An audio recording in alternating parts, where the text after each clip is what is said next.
영상으로도 확인하실 수 있습니다.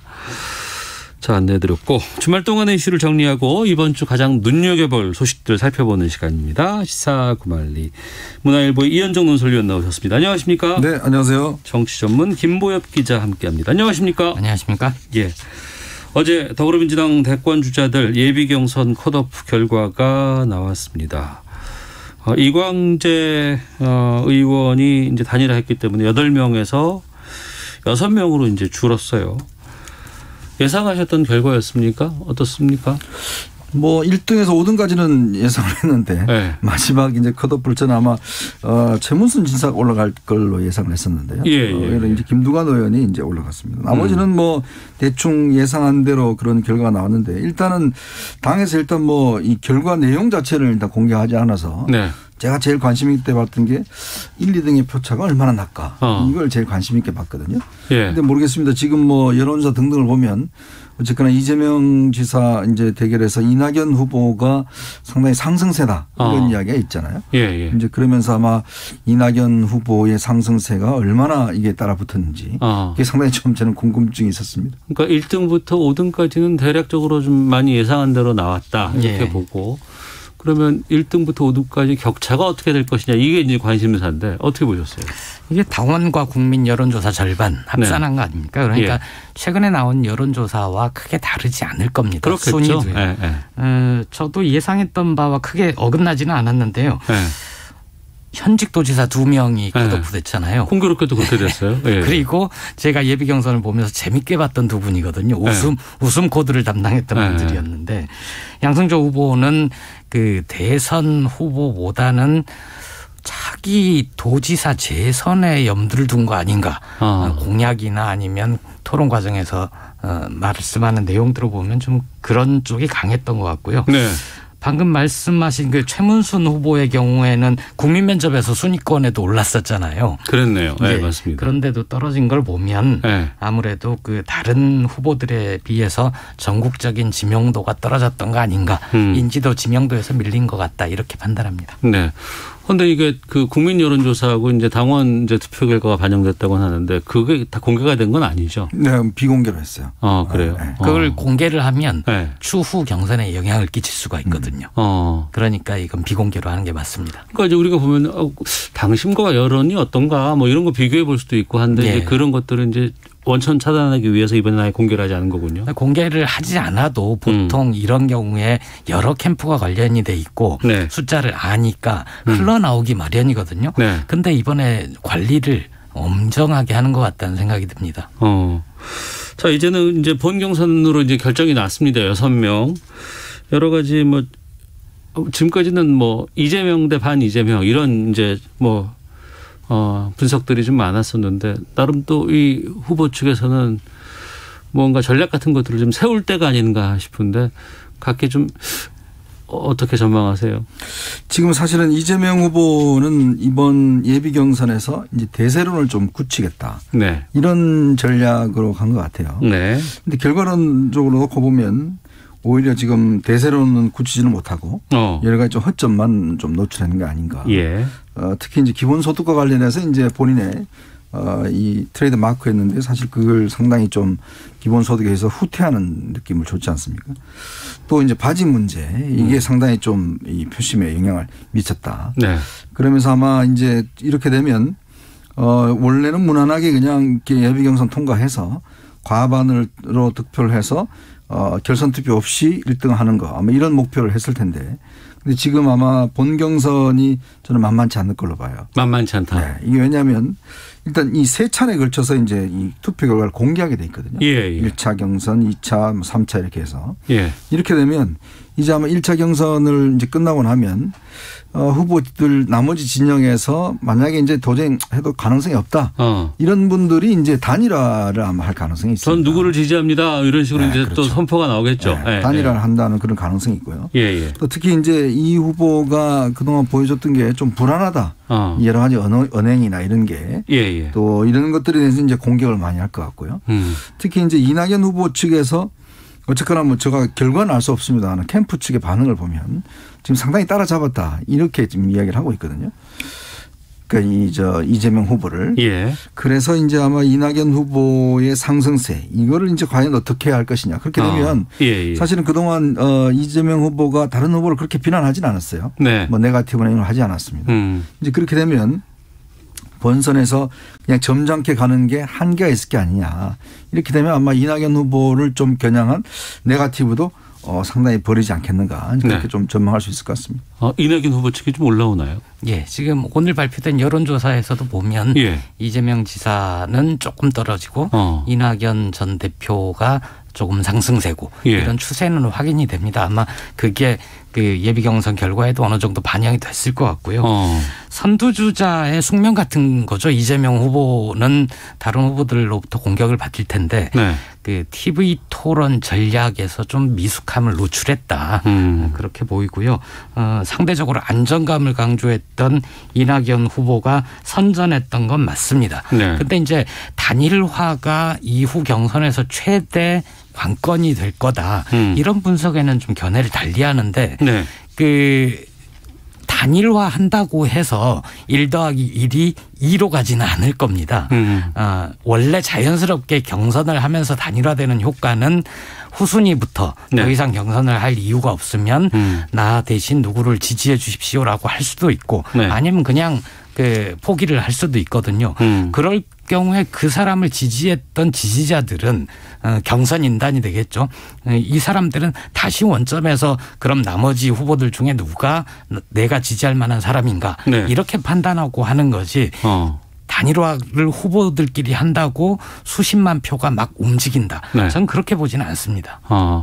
그 여론조사 얘기를 해드려야 되겠네요. 한국사회여론연구소 KSOI가 TBS 의뢰로 지난 9일, 10일 이틀간 만 18세 이상 1,014명을 대상으로 조사한 결과 알려드리겠습니다.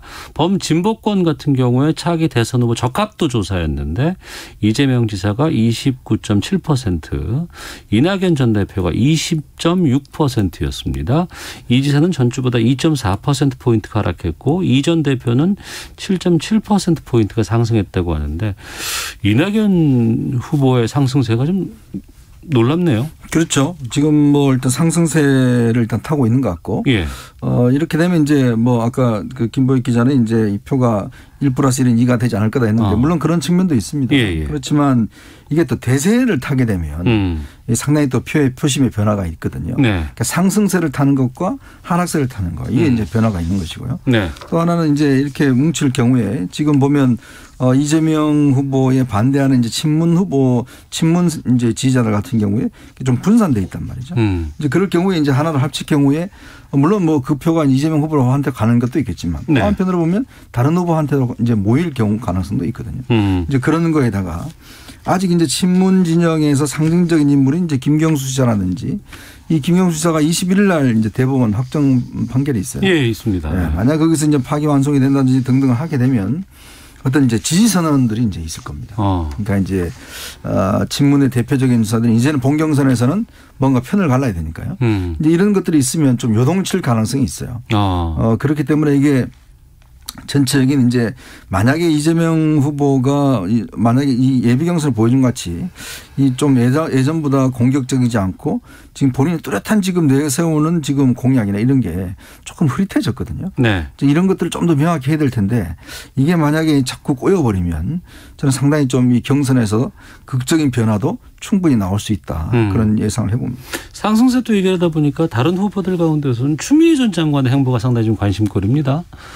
그러니까 그 출마 선언하고 나서 상당히 네. 좀 그 선전하고 있다라는 분석들이 꽤 많이 있거든요. 굉장히 선전했죠. 처음에 출마를 했을 때 나왔던 평가가 왜 굳이 이 시점에 출마 선언을 했을까. 네. 별다른 경선 판도를 흔들지 못할 것이다. 영향력이 없을 것이다. 이런 전망이 많았는데 네. 실제 예비 경선에 들어가니까 3위권 4위권까지 훅 치고 올라오고 경선에서도 너무 경선 후보 간 경쟁이 뜨거워지니까 네. 그게 그렇게 하면 안 된다. 원팀을 강조하고 오히려 다른 후보들에 비해서 선두권인 이재명 후보를 좀 지켜주는 듯한 그래서 명추연대 뭐 이런 얘기도 나오지 않았습니까?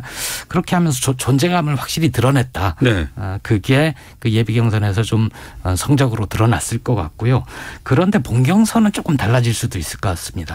왜냐하면 이전에는 예비 경선이 6위권에 들어가야 되고 뭐 이 존재감을 부각시키고 이런 게 중요했다면 본 경선에서는 내가 1등을 해야 되는 거지 않습니까? 그렇죠. 네, 추 후보도 이런 추세로 나가다 보면 나도 1등을 노릴 수 있지 않을까 하면 네. 지금까지의 경선 전략과는 예비 경선 전략과는 좀 달라질 수도 있을 것 같다. 이렇게 봅니다. 그러면 이제 정세균 후보라든가 박용준 후보라든가 뭐 김두관 후보까지 네. 이렇게 지금 나와 있는 것 같은데 어떠세요? 어떤 변수가 좀 있을까요? 저는 박용진 후보는 뭐 완주할 것 같아요. 본인은 뭐 자신의 어떤 이번 목적 자체가 일단 본인의 이름을 알리고 또 본인의 어떤 선명성을 알린다 이런 차원에 나왔기 때문에 갈 것 같은데 지금 정세균, 김두관 이 두 분하고 이낙연 후보하고 이 관계는 아마 지난번에 예비 경선 때 이낙연, 정세균 후보 진영이 한번 만난 적이 있거든요. 예. 지금 뭐 일단 양쪽에서는 단일화 이야기를 하고 있지는 않지만 어쨌거나 8월 15일 날 1차 경선 결과가 나오면 그 결과를 토대로 해서 여러 가지 이제 분석이 있을 겁니다. 네. 만약에 정세균 후보가 상승세를 탄다라면 뭐 안 될 건데 만약 그렇지 않다라면 그러면 아마 이제 이낙연 후보 측에서 뭔가 어떤 손을 내밀 것이고 그렇다면 아마 대충 양쪽 후보 간에 큰 틀에서의 어떤 원칙은 있을 거예요. 즉 문재인 정부를 계승 발전한다는 거. 그다음에 정책 부분에 있어서 어떤 공유한다는 부분들. 이런 부분들을 가지고 이재명 후보를 같이 견제하자. 이런 가능성이 있고 그렇다면 이 두 후보가 명분은 결국은 문재인 정부의 계승자는 우리다라는 그런 것들을 내걸면서 단일화를 이뤄낸다고 하면 저는 아마 친문 지지자들의 이런 지금 추미애 장관 이야기 나왔지 않습니까? 근데 추미애 장관 지지층하고 이재명 지사 지지층하고 좀 이게 안 어울려요. 맞지가 않아요. 예. 이제 그렇다 보면 이 추미애 장관 그 후보가 이재명 후보를 지지하는 게 과연 표가 글로 갈 것이냐? 예. 이건 좀 다른 문제 같아요. 이제 그런 변화 등등이 있으면 이게 사실 결선 투표제가 있잖아요. 예. 그러면 이재명 후보가 압도적으로 과반을 못 넘으면 상당히 이제 반대 진영에서 응집될 가능성이 있고 그렇게 되면 뭐 크게 차이가 나지 않는 승부라든지 아니면 오히려 또 뭐 극적인 역전이라든지 이게 지금 2달입니다. 지금. 네. 2달 동안 진행되기 때문에 어떤 변화가 생길지 몰라요. 근데 그전에는 뭐 흥행이 될까 막 그랬었는데 이렇게 좀 엎치락덮치라든가 아니면 그 이낙연 전 대표가 막 치고 올라가 이런 것들은 좀 여러 가지 좀 관전 포인트가 좀 나오게 돼 있네요. 지금 상황이. 그렇습니다. 네. 의외로 흥행에 성공을 했다. 이렇게 보고요. 앞에 말씀하신 내용 중에 살짝 좀 반론을 하고 싶은 게 예. 이른바 친문 진영 이렇게 얘기를 하면 대단히 어떤 사람들이 단단히 모여 있는 것 같지만 경선에 국민선거인단으로 참여하는 이른바 친문 진영이란 사람들은 아마 문재인 대통령 문재인 정부의 성공과 민주당 정부 정권 재창출 이걸 바라지 않을까 이렇게 생각을 하거든요. 예. 그래서 정세균, 이낙연 후보면 문재인 정부를 계승하는 거고 이재명 후보면 그렇지 않다라고 생각하는 사람들이 그렇게 많지 않을 것 같습니다. 이재명 후보로 문재인 정부의 성공을 할 수 있고 다음 정권 재창출을 하는데 성공하겠다 하면 이재명 후보로 1등을 갈 수도 있는 거죠. 네. 그게 이제 친문 진영이 확 이렇게 누가 깃발 들면 확 움직이고 전 그렇게 조직적으로 보지는 않습니다. 네. 그러니까 2016년 말부터 2017년 이제 5월에 이제 대선이 있지 않았습니까? 네. 당시에 민주당 쪽에서 이제 4명의 후보가 나와서 경선을 했던 것으로 기억하는데 이제 현 문재인 대통령하고 그렇죠. 안희정 당시 지사와 이제 이재명 지사 최성. 그리고 또 최성. 최성. 네. 박원순 고양시장. 예. 그리고 박원순 전 시장도 그때 나오지 않았었나요? 나왔다가 중간에 드랍했죠. 그때 상황하고 비교해 보면 지금 어떤가요? 그러니까 그때는 일단 문재인 대통령의 대세론이 워낙 확고했고 예. 또 지지가 탄탄했죠. 그런 측면이 있었는데 이제 결국은 그때도 치열하게 논쟁은 있었지만 그렇죠. 그 어떤 뭐 거부감이 있다거나 아니면 뭐 나중에 후폭풍이 있다거나 이런 건 없었잖아요. 그렇죠. 네. 뭐 상당히 그래도 성공한 아마 경선이었을 겁니다. 네네. 경선이었고 그런 측면에서 이제 문재인 대통령이 과반을 넘겨버렸죠. 예. 넘기면서 이제 이게 결선 투표 없이 진행됐기 때문에 네. 그나마 그래도 한 것 같아요. 근데 이 결선 투표는요. 예. 지금 우리가 결선 투표는 우리나라에서는 뭐 그렇게 많이 안 왔는데 프랑스나 이런 데 등등에서 보면 항상 결선 투표가 있거든요. 예. 이 결선 투표에서 뒤집어진 경우 굉장히 많습니다. 과반을 못 넘었을 경우에 연대라든가 이런 그렇죠. 것들이 변수가 있기 때문에. 연대에서 이게 뒤집어지는 경우가 굉장히 많아요. 네. 그래서 지금 우리가 그래서 국민의힘에서 지금 뭐 이게 재미가 있으니까 우리도 지금 결선 투표 하겠다고 지금 나오는 거거든요. 국민의힘은 아직까지는 결선 투표 제도가 없나요? 없습니다. 이게 없는데 이제 결선 투표라는 게 이게 참 우리가 처음 해보는 1, 2등이 딱 붙으면 네. 나머지 사람들이 이제 선택을 해야 돼요. 그렇죠. 그렇죠. 네, 그럴 경우에 만약에 이제 비슷비슷하게 갈 경우에 네. 이게 상당히 좀 흥미로운 지점도 있기 때문에 그 아마 지난번 경선 때보다는 만약 이재명 지사가 대세를 형성하지 못하고 결선 투표까지 간다라고 하면 네. 굉장히 어려운 싸움도 할 가능성이 있습니다. 그리고 이제 노무현 대통령 이제 후보 시절에 이제 순회 경선 이게 상당히 흥행을 그렇죠. 좀 광주 경선이 아주 그때는 대단했죠. 뭐 영화에서 지금도 봐도 지금 대단했다 이런 생각이 나는데 이번에 또 순회 경선이 있기는 한데 지금 코로나 때문에 지금 그 수도권에 4단계 거리두기가 나왔단 그렇죠. 말이에요. 그 걱정이죠. 8월 7일인가요? 대전 정도부터 이렇게 순회 경선을 하고 8월 네. 15일에 강원도 경선 때 국민선거인단 중에 1차 결과를 발표를 하면서 흥행 붐업을 시키겠다는 건데 예. 벌써 이렇게 코로나 4차 유행 되면 예정대로 할 수 있겠나 하는 걱정들이 당내에서 나오고 있습니다. 네. 그래서 일부 후보들 중에는 경선 연기론을 다시 주장하는 경우도 있고요. 어떻게 전망하세요? 지금 이런 그러니까 변수가. 지금 만약에 오늘 송영길 대표가 그 이야기를 했는데 만약 2주 후에 이게 이제 잠잠해지면 네. 그냥 가는데 만약 2주 후에도 이게 지금 잡히지 않으면 이게 참 어렵지 않겠는가라는 생각이 들어요. 예. 이렇게 되면 완전 이제 비대면 이제 해서 투표를 해야 되는데 그럴 경우에 이제 여러 가지 어려움도 있을 것이고 근데 또 후보들 간의 경선 이게 전이 길어지면 네. 이 상당히 피로도 또 있을 거거든요. 그럴 수 있죠. 네. 네. 그리고 이제 1위 달고 이재명 후보 입장에서 보면 좀 불안한 측면도 있을 것이고. 예. 이제 그런데 문제는 이제 이재명 후보 당의 결정에 따르겠다고 이야기를 하지만 지금 뭐 당의 한 의원들 한 60명 정도가 이제 이재명계라고 이야기를 하는데 이분들이 이제 어떻게 결정을 할지. 근데 또 만약 우리가 그동안 선거 때 코로나가 그래도 있었는 상황에서도 선거를 다 해왔지 않습니까? 네, 네. 이제 그런 거기 때문에 만약 이걸 연기하기는 굉장히 어렵지 않는가. 이미 열차를 출발했기 때문에 중간에 선다는 게 참 여러 가지 후보들 간에도 여러 가지 계산을 많이 해야 될 거예요. 예. 그래서 아마 저는 아마 2주에 이렇게 세게 단속을 하면 조금 잦아들면 저는 그냥 일정대로 가지 않겠나 싶습니다. 알겠습니다. 코로나가 참 여러 곳에 영향을 주는 상황이기 때문에 살다 두 명만 모일지를 누가 알겠습니까? 네, 시사구말리 돌아왔습니다. 문화일보 이현정 논설위원, 정치전문 김보협 기자와 함께하고 있습니다. 국민의힘의 경선준비위원회 오늘부터 대선 예비후보 등록받습니다. 야권에서 뭐 출마 가능성 10명이다 14명이다 뭐 이렇게 계속 얘기들 나오고 있습니다. 그리고 이 국민의힘의 경선 버스가 언제 출발할 것이냐 이 궁금증도 좀 많이 있고 그 외에 제3지대 뭐 윤석열 후보, 최재형 전 감사원장, 김동연 전 부총리라든가 뭐 장외 주자들과의 관계 이런 것들도 상당히 좀 궁금하기도 합니다. 국민의힘 상황은 지금 어떻게 보세요? 그러니까 지금 뭐 제일 아마 이준석 대표 입장에 제일 이제 바라는 바는 다들 들어와서 똑같이 출발하는 거. 네. 그래서 이제 뭐 2단계 경선이라든지 뭐 이런 걸 이제 해서 마지막에는 4명이 이제 경선하게 하겠다 이런 계획인데 문제는 이제 민주당 경선을 바라보면서 지금 지난번 김종인 위원장도 이야기를 했지만 이게 자칫 윤석열 전 총장 같은 경우에 일찍 당에 들어오면 과연 홍준표 전 대표가 가만 놔두겠냐. TV 토론 4번 하면서 그러니까요. 여러 가지 사실 공격을. 상대당보다 오히려 내부에서 이걸 문제를 집중적으로 해버려서. 그러니까 거의 뭐 본선에 나가기도 전에 그냥 힘을 다 빼버리는 이런 양상으로 될 가능성이 있다. 이 부분을 경고했고 실제 이게 이제 윤 전 총장 캠프 내에서도 굉장히 현실적으로 고민하는 것 같아요.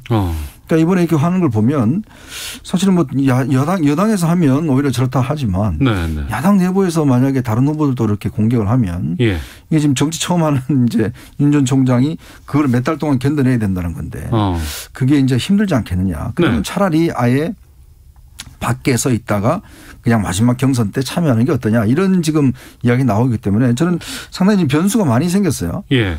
그리고 지금 장애 주자가 많아졌지 않습니까? 네네. 일단 지금 뭐 그 최재형 전 감사원장이나 김동연 전 부총리나 윤석열 전 총장이 일단 장애 주자이기 때문에 예전에 오세훈 시장 때 같이 만약에 장애 주자들이 밖에서 별도의 그러면 후보 단일화 한다 그러면 이건 또 어떻게 할 것인지.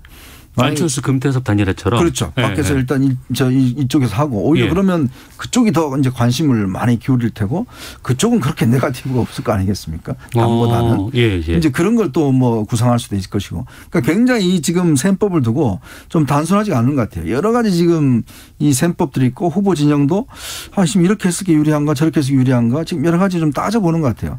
괜히 당에 들어갔다가 그냥 워낙 정치 오래 하신 분들한테 그냥 몰매를 맞는 상황이 있을 수도 있는 거기 때문에. 왜냐 이게 지금 서로 이제 누가 이기는지 경쟁이잖아요. 네네. 경쟁이기 때문에 이번에 민주당 경선을 보면서 그런 또 반면교사도 또 있는 것 같아요.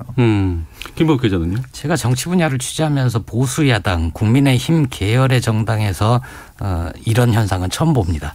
당 안에는 유의미한 경쟁력 있는 지지율을 보이는 후보가 없고 당 바깥에는 지지율을 보이는 후보들이 여럿이 있고 그래서 아마 국민의힘 경선 열차를 언제 출발시키느냐, 경선 룰은 어떻게 하느냐, 그 이후에 관리까지 어떻게 하느냐 굉장히 머리가 복잡할 겁니다.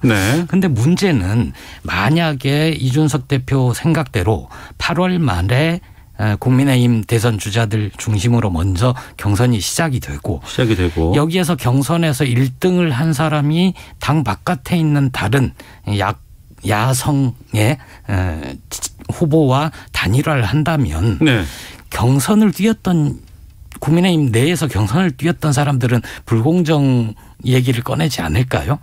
그리고 보수 야당 제1야당으로서 저는 체면이 참 안 서는 상황이 될 수도 있다. 그렇죠. 후보를 열심히 뽑아놨는데 우리 당의 공직 후보자는 이 사람이요 해놨는데 당 바깥에 있는 후보가 나랑 단일화해야 될 걸 이렇게 나오면 국민의힘은 무척 곤혹스러운 상황이 될 수도 있다. 이렇게 봅니다. 그러면 그 제3지대 후보 간의 연대라든가 협의체 이런 것들이 또 꾸려지는 것도 좀 논란이 될 수도 있지 않을까 싶은데요. 저도 이 가능성을 처음에는 그렇게 크게 보지 않았는데 지금 상황을 보면 그럴 수도 있겠다는 솔직히 생각도 들어요. 그걸 또 김종인 위원장이 또 어떤 역할을 할지. 거기서. 마냥 장외에서 본인이 뭐 해서 3명의 후보를 뭔가 이렇게 대결하는 이런 쪽에 또 뭐 주선을 하는 건지 이런 금태섭 전원도 있고요. 등등 이렇게 보면 지금 야권이 좀 셈법이 굉장히 복잡해진 것 같습니다. 그리고 이제 여당도 나름대로 이제 경선이 흥행을 좀 하고 있잖아요. 왜냐하면 이게 싸움이라는 게 다 재미가 있습니다. 일단 붙어놓으면. 그런 거기 때문에 야당 입장에서 보면 이 경선을 더 흥행을 하기 위해서 어떤 방법이 올 건지. 그래서 아마 이준석 대표도 지금 여러 가지 안을 지금 생각하고 있는 것 같아요. 그래서 지금 결선 투표도 한번 해보자. 또 2단계 해보자. 왜냐하면 또 후보가 너무 많아서 사실은 이 부분들도 좀 정리해야 될 필요성이 있는 거거든요. 그러면 이걸 또 어떻게 정리를 할 건지. 왜냐하면 생각해 보시죠. 14명이 TV 토론 어떻게 하겠습니까? 그러네. 아이고. 이렇게 하면 아마 들어갈 스튜디오도 없고 지금 뭐 이렇게 모임 제안하는데 14명 하면 그 스태프들하고 하면 이거 뭐 할 수 있는 방송국이 거의 없을걸요. 이제 그런 걸 어떻게 또 이제 그러면 내부에서 일단 좀 정리하고 할 것이냐 이런 여러 가지 복잡한 문제가 있을 거예요. 오늘부터 또 대통령 예비 후보 등록 시작됐고 또 예비 후보자로 등록한 사람은 뭐 선거 사무소 설치라든가 후원금 받는 거 뭐 간판이라든가 현수막 같은 거 게시하는 것들 이런 이점들이 이제 있다고 합니다. 윤석열 후보 그리고 유승민 후보 이렇게 이제 등록을 또 했다고는 하는데 그러니까 보니까 윤석열 후보 같은 경우에는 지금 계속해서 지금 특히 이제 부인들을 둘러싼 의혹 같은 것들이 계속 나오고 있어서 당으로 입당하기도 쉽지 않은 상황인 것 같고 여러 좀 골치 아플 것 같아요. 다른 사람들은 다 이해가 가는데요. 윤석열 전 총장을 후보라고 불러야 되나요? 오늘 예비 후보 등록했다고 하니까. 그 6월 29일에 선언을 한 건 정치 참여 선언이었거든요. 나는 이렇게 해서 대선에 출마합니다. 이 선언은 하지 않은 상태에서 대선 후보로 먼저 예비 등록을 했으니까 이제 대선 출마를 아주 공식화한 거로 봐야 되겠죠. 그런데 지금까지 여러 번의 인터뷰나 공개 행보에서나 내 자신이 왜 대통령이 돼야 하는가에 대해서 뚜렷하게 설명을 한 적이 아직도 없어요. 그러니까 나는 국민들의 지지를 받아서 소환됐고 예. 그 지지율이 계속 유지가 됐고 그러다 보니까 정권교체 미랄이 되겠다. 네. 이런 정도의 얘기를 했지만 왜 윤석열이 대통령이 돼야 되는가. 나는 어떤 나라를 만들고 싶은가에 대해서 누구와 어떤 정치를 할 것인지에 대해서 아직 명쾌하게 얘기를 하지 않았기 때문에 네. 저는 예비 후보로 등록 여부를 떠나서 대선 출마 선언을 한 번 더 해야 되는 거 아닌가. 예, 그렇게 생각을 하고요. 김건희 씨 논문 관련해서는 전 참 이것도 이번에 최초인 걸 여러 번 보는데 공직 후보자 본인도 아니고 부인의 논문이 검증 대상인 거 처음 아닌가 싶거든요. 네. 근데 이제 이게 스스로 자초한 측면이 있습니다. 윤 전 총장이 기자회견하는 날 인터뷰를 해서 네네. 김건희 씨가 나 바빠서 뭐 그런 일을 할 시간이 없었고 난 논문을 뭘 썼고 이런 얘기를 하지 않았습니까? 그러니까 석사 논문, 박사 논문 어떤 걸 썼지? 언론들이 관심을 가지고 검증에 들어간 거고요. 논문에 대해서 제가 구체적으로 말씀 안 드려도 아마 시청자분들이 다 아실 텐데 논문 제목부터 비문투성이었고 논문으로서 가치가 있는지 한번 살펴봐야 될 것 같습니다. 네, 이런 검증은 뭐 언론에서 시작한 부분도 있겠다고는 하지만 또 계속해서 지금 정치권에서 또 논란이 되고는 있거든요. 글쎄요, 뭐 저는 이제 윤 전 총장이 본인이 왜 대선에 출마했냐는 이야기를 아마 여러 인터뷰를 통해서 밝혔다고 봅니다. 네. 뭐 그렇기 때문에 그건 좀 시각차가 있는 것 같고요. 그리고 논문 문제 같은 경우는 사실은 이 김건희 씨 같은 경우는 전업주부가 아니라 본인이 사업을 했던 분이잖아요. 그리고 뭐 여러 가지 코바나 컨텐츠라는 큰 사업체를 운영을 했었고 이제 그렇기 때문에 이제 본인이 뭐 여러 가지 사회 활동을 했기 때문에 이런 논문 문제가 되는 것이고 그리고 이제 뭐 이게 사실은 윤 전 총장하고 결혼하기 전에 썼던 논문이기 때문에 또 논문은 그렇습니다. 이렇게 뭐 이 필자가 이제 직접 뭐 쓰면 학교에 심사를 하잖아요. 그럼 일단 학교에서 제대로 심사를 했는지 이 부분은 이제 지금 국민대에서 이제 아마 판단을 할 겁니다. 네. 그래서 뭐 그 결론 내리면 그 결과에 따라서 윤 전 총장이 어떤 식이든지 입장을 표명을 해야겠죠. 이제 그런 서기 때문에 일단 이 논문이 뭐 이제 이 타당한지 안 한지는 아마 그 지도 교수라든지 국민대 측에서 이거는 뭐 적절히 해명을 할 겁니다. 네. 그렇게 보고 있습니다. 여권의 이재명 지사는 검증은 후보자 본인으로 제안해야 한다 이런 입장을 밝혔고 이낙연 전 대표 같은 경우에는 위법 여부에 대해서는 엄중한 검증이 필요하다 이렇게 밝혔습니다. 어떻게 가야 될까요? 이 지사 얘기가 원칙적으로 옳은 얘기죠. 네. 후보자 본인의 문제. 공직 후보자가 나선 거니까 그에 집중하는 게 옳긴 한데 네. 이 얘기를 한 이 지사 자신도 검증이 후보에 한정될 것이다라고 보지는 않을 겁니다. 자신을 포함해서. 네네. 이게 가족들 검증 대상이 될 수밖에 없는 게 예를 들면 이제 예비 후보로 등록을 했기 때문에 오늘부터 후원금을 모을 수 있지만 예. 윤석열 전 총장의 경우에 신고한 재산의 상당 부분이 처가 재산이잖아요. 그렇죠. 그리고 네. 후원금이 아직 본격적으로 모아지지 않았으면 지금까지 쓴 돈도 처가 돈을 썼을 텐데 그렇다면 재산 형성 과정 당연히 언론이나 여당 쪽에서 들여다볼 거고 만약에 지금 장모의 문제가 그 재판에 계류적인 것도 있고 법적 구속이 됐는데 이 과정에서 윤 전 총장이 검찰 인맥을 동원했다거나 어떤 영향력을 행사했다거나 이런 부분은 가족과의 얘기지만 결국 윤 전 총장의 얘기가 될 수밖에 없는 거죠. 네. 그리고 이제 정치 하겠다고 선언을 한 이후부터 그때가 정점이었던 것 같고 네. 그 이후로 좀 지지율의 정체 같은 것들은 계속해서 좀 반복되고 있거든요. 이건 좀 악재가 아닐까 싶기도 하고요. 그렇습니다. 일단 이제 뭐 아마 지지율이라는 게 이제 어느 정도 정치선을 하고 난 다음에 이제 좀 고정화되는 그런 경향이 있는 것 같아요. 네. 이거는 이제 앞으로 아마 새로운 또 이제 정책적 비전을 좀 내세워야 될 겁니다.